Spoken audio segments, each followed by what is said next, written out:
नमस्कार, स्वागत आपका के हरियाणा पे। मैं हूं आपके साथ रमेश जाखड़ और इस वक्त मैं मौजूद हूं सिरसा के लघु सचिवालय में। और लघु सचिवालय में मैं आपको बता दूं कि राज्य स्तरीय अनिश्चितकालीन धरना प्रदर्शन जो है वो सिरसा जिला के अंदर क्लर्क एसोसिएशन का चल रहा है। यहाँ पे मैं आपको अंदर से तस्वीरें जो है वो दिखाना चाहूँगा। देखिएगा कि किस प्रकार से सिरसा जिला के अंदर काफ़ी अच्छी संख्या के अंदर क्लर्क जो है वो यहाँ पे धरने पे जो है वो लगातार बैठे हुए हैं। अब अगर बात करूँ तो 5 जुलाई से जो है वो ये क्लर्क एसोसिएशन का धरना जो है वो सिरसा में शुरू किया गया था। सिरसा के साथ साथ अगर बात करें तो पूरे हरियाणा भर में एक आह्वान था कि क्लर्कों की जो पेंडिंग पड़ी मांग है, जो कि 35,400 का वेतनमान जारी करने की मांग जो है वो लगातार क्लर्क एसोसिएशन जो वो लगातार कर रही है। तो इसी संदर्भ में क्लर्क एसोसिएशन के द्वारा जो है वो सबसे पहला जो कदम उठाया गया वो कदम ये उठाया गया कि जिला स्तर पे जो है वो उपायुक्त महोदय को ज्ञापन जो है वो अपनी मांग से संबंधित सौंपा गया। उसके बाद भी कोई समाधान नहीं हुआ। तो उसके बाद अगर बात करें तो शहर भर में प्रदर्शन करके तमाम नेताओं का घेराव, एमपी एमएलए का घेराव जो है वो क्लर्कों के द्वारा करने का काम किया गया। और उसके बाद अगर बात करें तो मुख्यमंत्री मनोहर लाल खट्टर का घेराव, आवास का घेराव, कार्यालय का घेराव करने की कोशिश जो वो क्लर्क एसोसिएशन के द्वारा की गई। और उसके बाद जो है वो जिला मुख्यालयों पे जो है वो पूरे हरियाणा भर में एक आह्वान किया गया कि जिला मुख्यालयों पे धरना प्रदर्शन जो वो किया जाना है। अब ऐसे में सिरसा जिला की तस्वीरें मैं आपको दिखा रहा हूं। देखिएगा, पुरुषों के साथ साथ महिला स्टाफ भी जो है वो काफी अच्छी संख्या में यहाँ पे इस धरना प्रदर्शन के अंदर कंधे से कंधा मिला करके चलती हुई दिखाई दे रही हैं। और CAWS की टोपी लगा करके जो है वो महिलाएं यहाँ पे जो है वो अपनी एक यूनियन को मजबूती के साथ जो है वो साथ देती हुई दिखाई दे रही है। चलिए, अब उसके बाद की अगर बात करें तो पूरे हरियाणा भर में तमाम जो क्लरिकल कामकाज हैं वो लगातार जो वो ठप पड़े हुए हैं। अब यहाँ पे मेरे साथ मौजूद है कुछ क्लर्क एसोसिएशन के कुछ पदाधिकारी मेरे साथ मौजूद हैं। इनसे बातचीत करते हैं कि आखिर मुख्य तौर पे क्या क्या मांगे और कब से जो है वो इन मांगों को मनवाने के लिए प्रयास जो है वो लगातार किया जा रहा है। भाई साहब, अगर बात करें तो कब से आपकी ये मांग जो है वो लंबित पड़ी हुई है, जो अभी तक सुनवाई नहीं हो रही है, और क्या क्या कदम जो वो आपके द्वारा उठाए गए? रमेश जाखड़, सबसे पहले तो मैं आपका CAWS मैं गौरव बजाज सिरसा जिला प्रधान आपका स्वागत करता हूं। आपने समय समय पर हमारी अपने न्यूज़ में चैनल पे हमारी मांग था, इसलिए तहे दिल धन्यवाद। मांग की बात सर, हमने 2014 से 2012 से जब भी मान लो 1957 शुरू से बताता हूँ मैं आपको, 1957 से 2016 तक जब भी पे रिवाइज हुआ है तो क्लर्क की ऐसा वर्ग रहा है जिसकी पे कभी रिवाइज नहीं की। आज से पहले शुरू में क्लर्क की जो सैलरी थी वो MPHW, JB teacher, forest ranger इन सबसे अधिक या इनके बराबर थी, परंतु जैसे पे रिवाइज हुई क्लर्क की जो हमेशा डिलीट करता गया। सरकार ने हमारे साथ अन्याय किया, इसलिए हमने 2 साल पहले CAWS clerical association welfare society का निर्माण हुआ। हमने सावधानिक और शांतिपूर्ण जो करना था, सबसे पहले हमने फर्स्ट स्टेज में DC को, हर पूरे हरियाणा जितने सिरसा जिले के DC है उनको हमने ज्ञापन दिया।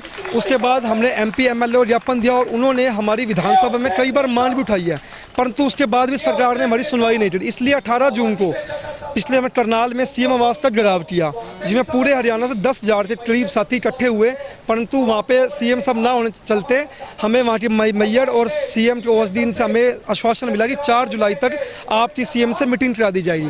परंतु आज 4 जुलाई तक हमारी कोई मीटिंग नहीं, इसलिए हमारा आश्वासन था, हमारा आह्वान हुआ स्टेट टीम से कि 5 जुलाई से पूरे हरियाणा में अनिश्चितकालीन हड़ताल दी जाएगी। तो इसलिए 5 जुलाई कल से हमने अनिश्चितकालीन हड़ताल स्टार्ट कर दी है। आज हमारा दूसरा दिन है। हमारे सिरसा जिले में करीब 550 के आसपास साथी है, जिसमें से 99% हमारे साथी यहाँ मौजूद है। और हम सरकार से ये भी कहना चाहते हैं कि हम जितने लिपिक वर्ग, जितने भी कर्मचारी है, हमने सरकार को वोट दिया। किस लिए वोट दिया कि वो CM हमारे अपने उच्च स्तर पर पहुँचे, और परंतु पहुँचने के बाद वो हमसे ही नहीं मिल रहे। ये कैसा न्याय है? तो तानाशाही है सरकार की। मतलब हमने उनको अपना नेता बनाया कि हमारी आवाज़ सुनेंगे, परंतु टाइम आने पर टाइम ही नहीं है। घूमने का टाइम है, इधर उधर टाइम है, परंतु कर्मचारी मिलने का टाइम ही नहीं है। कितनी बार CM साहब से हमने मिलने पत्र लिखा, कम से कम 550 हमारी यूनियन ने पत्राचार कर चुके हैं, परंतु उसका अब तक एक भी जवाब नहीं आया। जब काम की बात आती है तो बोलते क्लर्क करता क्या है, जब क्लर्क का स्ट्राइक पे है तो बोलते काम कौन करेगा। बस सरकार से यही विनती है, आपकी जो पावर है कलम की, तो पावर हमारे पास हमारे वोट की है। यदि आज नहीं कुछ किया तो आने वाला समय आपको बता देगा। शुक्रिया बातचीत के लिए। सर आप क्या कुछ कहना चाहेंगे? धरना जो है वो लगातार चल रहा है, काफ़ी अच्छी संख्या में यहाँ पे सदस्य मौजूद हैं, क्या कुछ कहना चाहेंगे? सबसे पहले तो मैं के न्यूज़ का धन्यवाद करना चाहूँगा। सबसे पहले हमारी वेतन भी संगतियों में हमारे लिए कमेटी गठित है, लेकिन आज तक कमेटी का कोई फैसला नहीं। 19,900 पे हम इतना काम कर रहे हैं।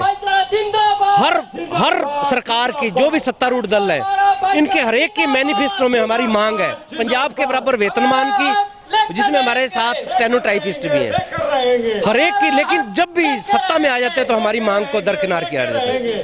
जेजेपी भी और बीजेपी की बिल्कुल सर इनके मैनिफेस्टो में, चुनावी घोषणा पत्र में ही हमारी मांग है कि हमारी सत्ता में आते ही हम आपकी मांग को पूरा, लेकिन सर किसी ने कुछ ही हमारे ने। तो जैसा हमारे प्रधान जी ने बताया, लास्ट में आके हमने जिला उपायुक्त से लेकर सारे जनता प्रतिनिधि, एमएलए, एमपीज, मंत्री, सबके घर जाकर हमने ज्ञापन सौंपे हैं। हमको 1.5 साल हो गया इतनी मेहनत करते हुए, घर जा जाकर हमने इनको भी हमारी मांग पे। उसके बाद हमने 18 जून को ये कदम उठाया, हमने सीएम का घेराव, सीएम का घर।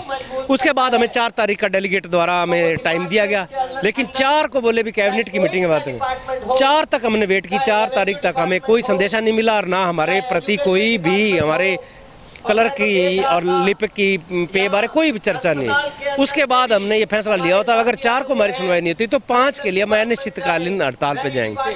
उसमें हमारा ये शर्तें हैं, भी हमने और कुछ नहीं मांगना, हमारा 35,400 हमें चाहिए और हम अपना जो धरना है बिल्कुल शांतिपूर्वक और पूरी उसमें जो विधि विधान है या जो भी नियम है हम उनसे, लेकिन हम अपनी मांग बिल्कुल मनवा के रहेंगे। ये हमारे सारी एसोसिएशन का फैसला है। मैं तो फिर भी आपके के न्यूज़ के माध्यम से फिर भी सरकार को हम विनती करते हैं कि हमें कोई शौक नहीं है कलम छोड़ने का। हम सरकार हैं, हम काम कर रहे हैं दिन रात, तो हमें हमारी जो मांग है वो जायज़ है और इसको स्वीकार करें, हम काम पर लौटें और सरकार भी इसमें निश्चिंत हो जाए। ठीक है, शुक्रिया बातचीत के लिए। सर अगर बात करें तो कब तक का समय अल्टीमेटम सरकार को दिया गया है या कब तक का देना चाहेंगे आप, ताकि अगर उस समय तक नहीं होता है तो आगामी कदम क्या होगा? हमने लगातार अपना बिल्कुल संवैधानिक तौर पे सब चीज़ों को सरकार के सामने रखा है। यदि सरकार हमारी बातों को सीरियसली नहीं लेती तो सबसे आखिरी हथियार हमारे पास हड़ताल का था। हम नहीं चाहते जनता को किसी प्रकार का नुकसान हो। हम हमेशा देश हित, जनता के हित में कार्य करते हैं और हम हर टाइम ये चाहते हैं कि कोई जनता परेशान नहीं हो। लेकिन सरकार अगर हमारी मांग नहीं सुनती, हम खुद परेशान रहेंगे तो हम कहाँ तक भलाई का काम कर सकते हैं। तो सर मेरी यही रिक्वेस्ट है सरकार से कि हमें जनता के हितों में काम करने दिया जाए। हमें कोई खुशी नहीं है यहाँ पे बैठ के, हमारे भाई आते हैं ऑफिसों में आके चक्कर काट के चले जाते हैं। हम जनता को परेशान नहीं करना चाहते। हम अपने हरियाणा का निर्माण करते हैं, निर्माण करते रहेंगे इस आशा के साथ। लेकिन एक वाजिब मांग है हमारी जिसके हम डिजर्व करते हैं, 35,400। 19,900 में क्या होता है सर? हमारे भी बच्चे हैं, हमारे भी कोई जिम्मेदारियां हैं। अगर हम घर की जिम्मेदारियां नहीं निभा पाएंगे तो हम कैसे ऐसे हरियाणा की उन्नति की कामना कर सकते हैं? हरियाणा प्रगति कर रहा है, उसमें हमारा बहुत ज़्यादा योगदान है। जैसे हमारे को सरकारों को देश मिलते हैं, हम वैसे ही उन कार्यों को रात रात दिन दिन में इम्प्लीमेंट करते हैं। तो इस कार्य करने के बावजूद भी हमें अनदेखा किया जा रहा है, इसलिए हम हड़ताल पे बैठे हैं और ये हड़ताल अनिश्चितकाल रहेगी जब तक सरकार हमारी मांग को मंजूर नहीं करती। ऐसा है, आज सी ग्रुप के अंदर हम ऐसी स्थिति के अंदर है कि डी ग्रुप के अंदर अगर बत्तों को मिला लिया जाए तो हम डी ग्रुप से भी नीचे चले जाते हैं। ये बहुत ही, हर कोई अगर साथी कोई भी कर्मचारी अगर बीटेक एमटेक करके सरकारी विभाग में आया है तो एक ऐसा है कि उसे सम्मानजनक वेतन मिले। वो इतना कैपेबल है कि वो हर कार्य करने के लिए राजी है, किसी कार्य के लिए मना नहीं करते, लेकिन वेतन तो सम्मानजनक होना चाहिए। तो इसी चीज़ की हमारी मांग है।